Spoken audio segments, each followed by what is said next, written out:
Hey, everybody, welcome to unit number 4. This week, we are going to be really getting a start on the argument essay, which is due at the end of unit 7. So this week, you have a 2-paragraph writing assignment that will help you pick a topic for the argument paper from the 3 choices, and it will also potentially give you 2 of the paragraphs that you can eventually use in your argument essay. So I really want to encourage you this week to dig in, make sure you read all the readings and resources, view all videos, et cetera, before you tackle that writing assignment. Make sure that you've also gone back and looked at the feedback from your unit 2 paragraph where you were supposed to quote and cite a piece from the article that was provided for you. One of the big differences this week is that you're still going to be citing, but you're going to be paraphrasing or putting things into your own words, and you're going to be finding your own sources. So it's a lot to get used to this week, but it is valuable work because it's also, like I said, going to lead you towards your biggest assignment, which is that argument essay. So I'm going to share 2 screens. I'm going to share the course naturally, but I also am going to share that APA template with you that I have looked at with you before, but we're going to talk a little bit more about that this time. So right now, though, let's go through what's in unit 4, and then we'll get into how to complete your writing assignment for this week. So in unit 4, we're going to be focusing on evaluating and incorporating sources. We've already started that with unit 2, but in unit 2, like I said, you were provided a source, so you knew you could trust it because, of course, it was pre-vetted for you. But this time out, you're going to be finding your own resources. So up to this point, we've discussed both creating a thesis statement and the need to use evidence in your work. Any evidence you use should support your thesis and should be academic as well as reliable. In this unit, you will begin to find your own evidence to support your ideas. Evidence typically is included within the body of your essay. So the paragraphs that you're writing this week are really going to be for the body, not an introduction or a conclusion. In terms of organization, you want to organize your essay with an introduction, body paragraphs, and a conclusion. Each body paragraph will focus on one topic, which is where your evidence comes into place. So our objectives this week are to look for and analyze sources for reliability, incorporate evidence to support our main points, and of course, evaluating those sources. In terms of activities, obviously, you're going to have readings and resources as you always do. You're going to have a discussion board and respond to others as you always do. And you are going to have a writing assignment this week, unlike last week where we had just a test. You're going to have another of the writing assignments in APA format. So under the readings and resources, you have a section on finding evidence, which of course has some readings from your textbook. They're not terribly long. Yes. Oh my gosh, you're what? What? What is that? This is what we went and got this morning. But just just part of the thing. It's supposed to be like that. Okay. Hi. Ah, how it's working out. It was fine. Hey, It was also fine. It's fine. He's been up here. We've got this all worked out. but he's all worked up. So. He's always worked up.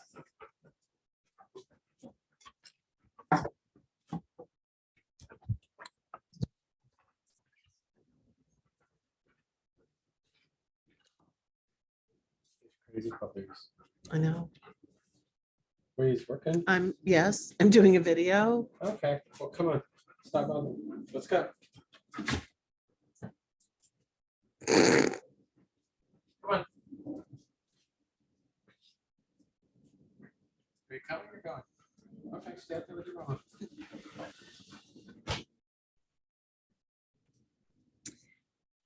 So they're fairly short, couple of pages each. And then of course you have a 3-minute video, not too terrible. For evaluating sources, you've got a little bit more reading to do and an activity on creating your references page. You're going to use that this week. And you've already really technically done a references page if you did the assignment correctly in Unit 2. However, in that particular case, of course, the article was pre-located for you and the entire citation was given to you in the assignment sheet. So this week, we're going to be finding the reference that we need to use through the library when we get to that point. Okay, so that's where we are. In terms of the writing assignment, or I'm sorry, the discussion board assignment, let's do that. Let's look at that one first.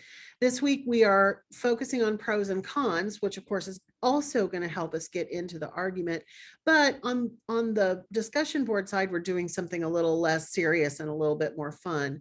So to give you some perspective on writing pro and con assignments, we're going to write about the pros and cons of a particular product.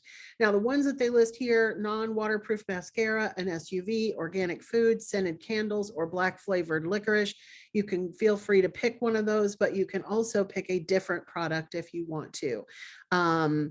I've had people write successfully in the past on not the SUV, but a car, an electric car. I've had people write about hybrid cars. I've had people write about particular types of food, like organic foods, but other kinds, organic, of course, is on this list, but other kinds of foods, maybe gluten-free, that sort of thing. So there's a lot of different possibilities here. It could even be a specific product if you wanted to, Starbucks coffee, for example, something along those lines. So really have some fun with it. You're going to talk about both the pros and the cons of that product. And then when you review each other's, you're going to respond to them with the following. Have you ever used the product they are writing about? Did any of the pros and cons they highlighted persuade you to use or try the product? And then, of course, as usual with that, you will post your own response by Wednesday night. And then your 2 follow-ups are due the following Sunday at the end of the unit. You can review the discussion board rubric right there by clicking on that link. When you post to the discussion board about the product, if you have any sources to cite, I don't care if you do big formal citations like you will for the writing assignment, but if you used a particular website, for example, to get information, make sure you show us where you got your information from. Even just providing links and things is fine, but a lot of people usually do some research for this one, because especially with things like scented candles, or black flavored licorice, for example, people have a hard time figuring out pros and cons. And so getting some extra help with that is certainly fine. Just make sure you share that information with us. And then, of course, we come to the Unit 4 assignment, which is the pro and con of an issue. And this one will be your chosen topic for the argument paper that's due at the end of Unit 7. We're going to be working on this topic essentially for the rest of the term. So there's 3 potential topics: free speech regulated on social media, mandatory American health insurance, or an American national service requirement. So one of the challenges of this section, and really, like I said, it goes on for several weeks, is figuring out how to find information based on those topics using the library. So I want you to be thinking about how we search for information, and how we search for information on Google might be a little bit different from how we search for information in the library, although some of the techniques are similar. If I were going to Google one of these topics, I could pretty much just take the whole thing and type it into Google.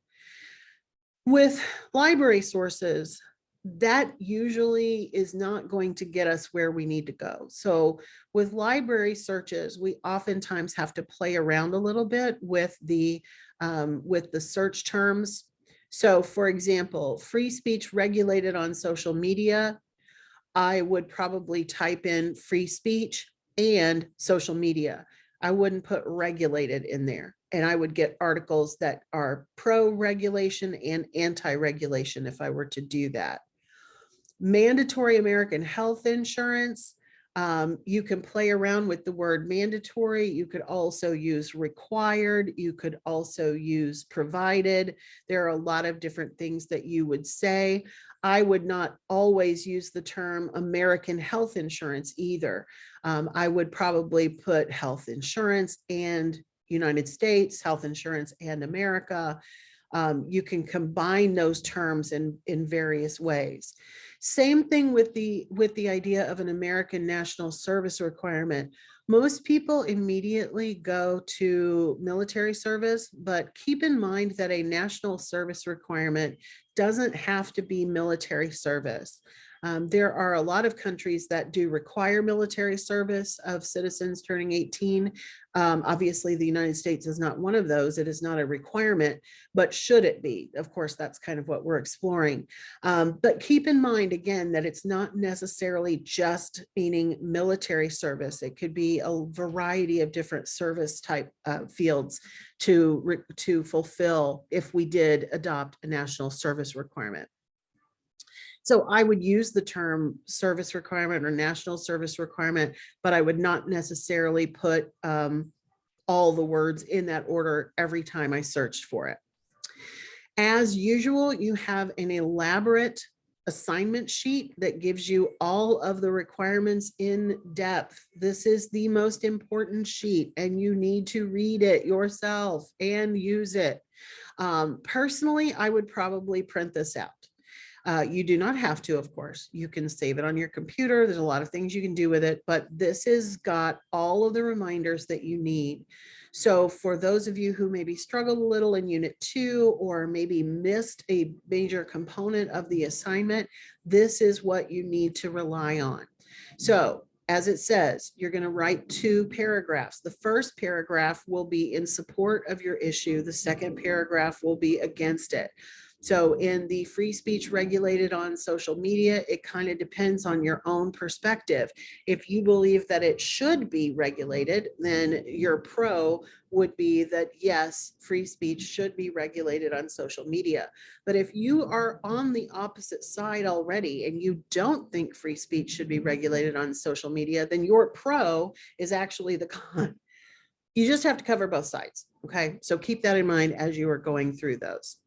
Go to the library database and search for one pro article and one con article on the issue. You are not using Google. You absolutely must use the library for your sources, and you need 2 of them. So on your references page this time around, you will have 2 entries. No more, no less, 2. Read the article, underline important support that you want to include in your paragraphs, and then write your 2 paragraphs. Create your pro paragraph using the pro article, include a paraphrase or a summary of the evidence from your article, and don't forget to include the in-text citation, which will typically be the author's last name and the year of publication. Create your con paragraph, of course, using the con article. Include a paraphrase or summary of the evidence from your article. Be sure to include the in-text citation. You also have to have a references page. So your assignment this time will be at least 3 pages. It could be 4 if your paragraphs are a little bit longer. You'll have a cover page. You'll have the paragraphs starting on page 2, and then you'll have the references page with 2 entries on it. It must be submitted as a Word document or a PDF. So we've talked about this before. You have to have APA formatting. Each of the paragraphs should be 7 to 9 sentences, and you have to use evidence from academic and reliable library sources that you are paraphrasing, not directly quoting this time around. But you will include that with a parenthetical citation, and then that will match up with the references page. As usual, you need to stay in the 3rd person objective voice, avoiding things like I, me, you, we, us, etc. Okay, your work will be graded on this particular rubric. So make sure that you review the rubric when you are working on it, as well as before you submit it. Make sure that you take some extra time with things like the formatting, which is worth 10 points, and grammar and mechanics, which is also worth 10 points. Losing all 10 of those points is not good. So keep that in mind as you are working on and completing the paper. So let's talk a little bit about the library and how to find information using the post library as opposed to Googling things. So we're going to close, well, we're not going to close this, but we're going to go to our, I'm going to exit the preview so I get all the buttons. And you can access the library directly from the class page. Just click on the library link. Now you will have to sign in, but we can start our search right here. I'm going to click on students and instructors because that's us. And it will have me, I've already put in my password, so I don't have to do that, but you may have to log in with your password as well. So again, this is where you need to get creative with how you search for things. You've got a nice little box here to put things in. But if I try to put in free, let's do it. Free speech regulated on social media and hit enter, I am going to find over 400,000 things. Now, honestly, this isn't a bad place to start, but there's a couple of things that you want to do. First, you want to make sure that you have limited it to full text. You don't want them to give you just the give you just the citation, but you can't get to the actual article. You also can, but you don't have to from my perspective. You can click on peer reviewed to make sure that you're only looking at peer reviewed sources or academic sources. Personally, I don't think that's necessary because the quality of the resources that you're going to find here are fine. I don't think you have to limit it any more than that. Notice that at the top, you've got something called a research starter on free speech. These can be really, really helpful. So feel free to take a look at those. If we click on it, it's going to open up a whole information piece for us. Now, this is not an article itself. This is someone having written about the argument, but you could use this, I suppose.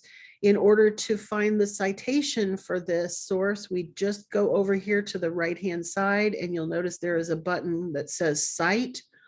We want the APA citation, so I'm going to copy this, and I am going to put it in on my references page as a potential source that I might use. Now, I may or may not end up using this, but I like to put things in there immediately. And then if I don't end up using it, I can always erase it. Notice that when I pasted it in, I chose match formatting. If you are using a PC, it would be called source formatting, I think it is, or keep formatting. No, not source, destination formatting. That's what it's called. I'm on a Mac, so it looks a little bit different, but it's the same principle. This, of course, does have an author. The last name is Weiss, and the year is 2022. So every time I summarize something from this source in the paper, I'm going to use Weiss and 2022 as my in-text citation. So let's do that. Let's pick something that we want to talk about. Oops, I didn't mean to close it. Sorry. So let's say regulated speech, protected speech. We have some information here about the First Amendment.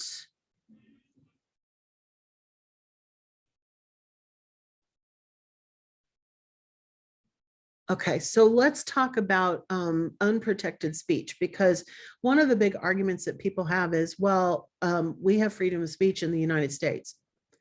Technically, that's true, but there are limits on it. even still.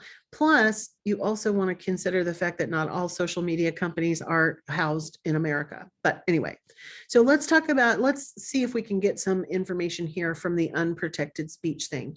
And I'm going to put in my one paragraph, I'm going to say, I'm going to have a lot of writing before this. So just like you did with the quotes, you want the paraphrased information to kind of be in the middle. So I'm just going to put in some filler here. Okay, so now it's time. I'm going to use some information from my article. So I'm going to start with something that helps me establish what my source is. So according to Weiss, and then immediately I'm going to put my parenthetical citation. The reason I don't have to have Weiss inside the paragraph or inside the parentheses is because I have used Weiss's name. But if I had said something else, let's get what is the title of this? Free speech. So let's say I didn't use Weiss's name and I said, according to free speech,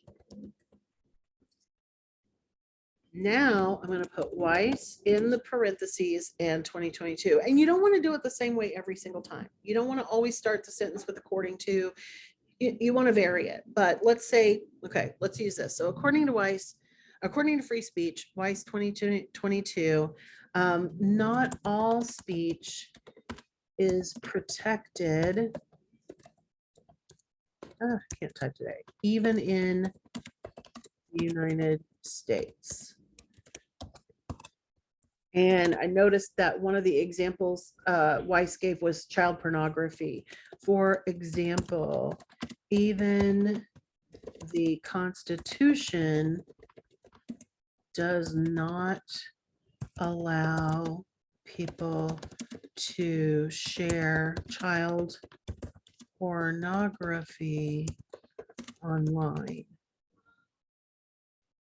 So that falls under, and I'm going to use quotation marks just because I'm quoting his little, Weiss's little subtitle there, falls under unprotected speech. So this is mostly paraphrased, but I'm just quoting that one little phrase because there's not any other way to put it. So that's why I'm using a quote for that. And then, as we did with the last one, we would want to write at least a couple of more sentences, 2 or 3 sentences before ending the paragraph. So there's one of my paragraphs, and I'm going to have 2 paragraphs total. So let's go find a different source on a different topic. Let's use national service requirement and see if we get anything for that.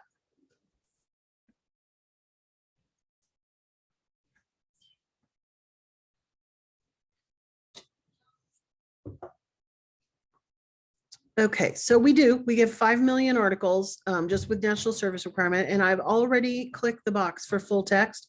So I'm going to get information for all kinds of things. So one of the things, like I mentioned, national service does not automatically mean military service, but it can mean that. But here's an interesting thing. There's an ebook on national service and volunteering. And so this is probably going to have some good information on the benefits of national service, even if it's not a requirement. So I'm just going to open this. Plus, I want to show you how to handle an ebook. So we click on the title, and we are going to click over here to read the full text or the EPUB full text, PDF or EPUB. It doesn't matter. You can use either one of those. But before I even do that, I want to go ahead and pull my citation.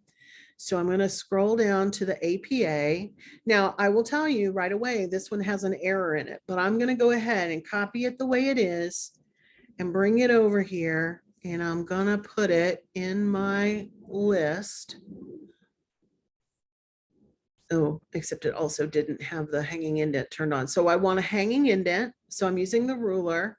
I can also use the paragraph menu to do that. And hanging indent is under the line spacing options. Notice here it says hanging. I've already done it, so that doesn't need to be changed. Now, hopefully you see a couple of things that are wrong with this one. One is that it's got the APA, it's got the old fashioned title capitalization. It also had an extra space in there between the pieces. So I am going to uncapitalize everything other than the first word in both parts of the title, and because APA wants it that way. Speaking of that, we should do that as well. Free speech. There we go. Now, there's another major problem with this one in the sense that this is not the way we use authors' names. For APA, we use last name, comma, and initials, in this case, TA. So everything here would get deleted. Okay. I don't need two periods there. So another note, while we're on this page, notice that this guy's name starts with a B, this guy's name starts with a W. So these are no longer in alphabetical order. So I need to put them in alphabetical order. Now with just two, I could just take the one and move it before the other one, but I want to show you how to sort things in Word.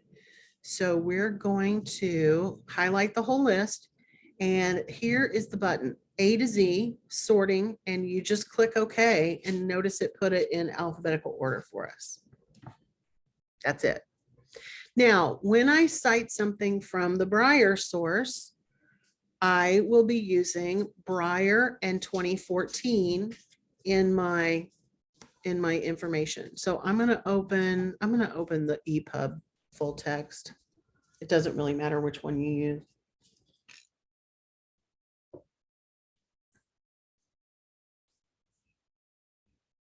And I can read this whole book if I wanted to, but I also may want to search. Let's talk about service requirement. Let's see if we have anything specifically talking about requirements for it. Have added service requirements that students must fulfill in order to graduate. Okay, let's take a look at that. That sounds kind of interesting. So notice when you can search, it's also going to give you, it's going to highlight everything. So let's talk about the fact that even if service is not a required element in the United States as a national requirement, there are a lot of, and this is what it's talking about how here, so many high schools have added those service requirements in order to graduate.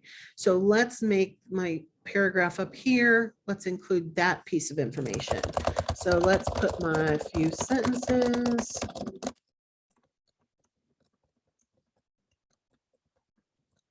Okay, now, while, oops, caps lock on there, while the US does not currently have a national service requirement, it is important to note that many American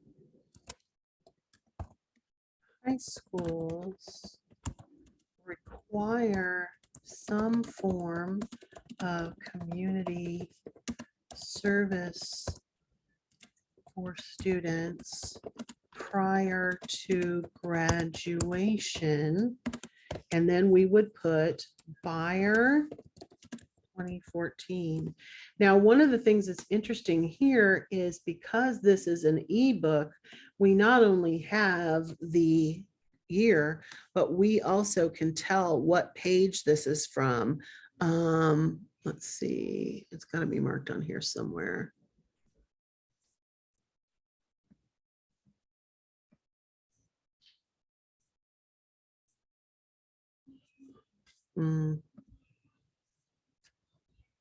Okay, well, I'm not seeing it. If you were able to see what page this is actually on, you could add that at the end of your little parenthetical citation with a PG period and a number.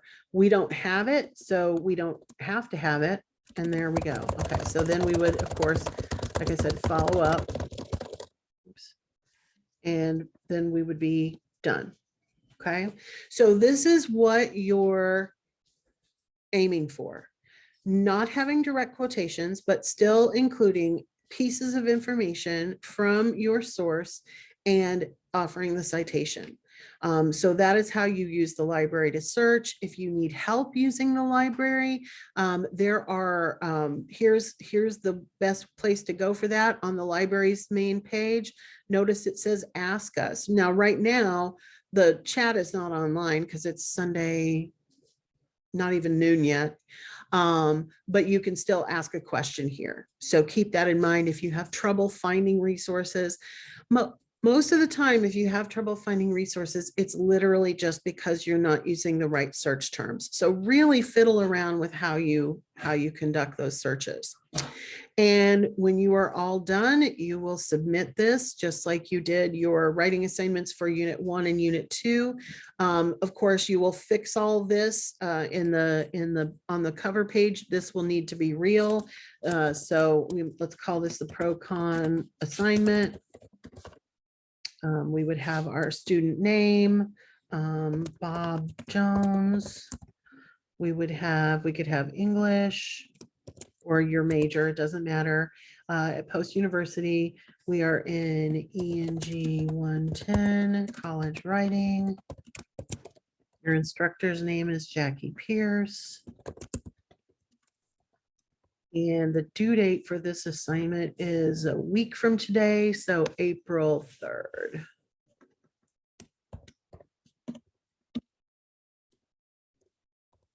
Okay, so I will save this, even with my gobbledygook, I'm going to save this.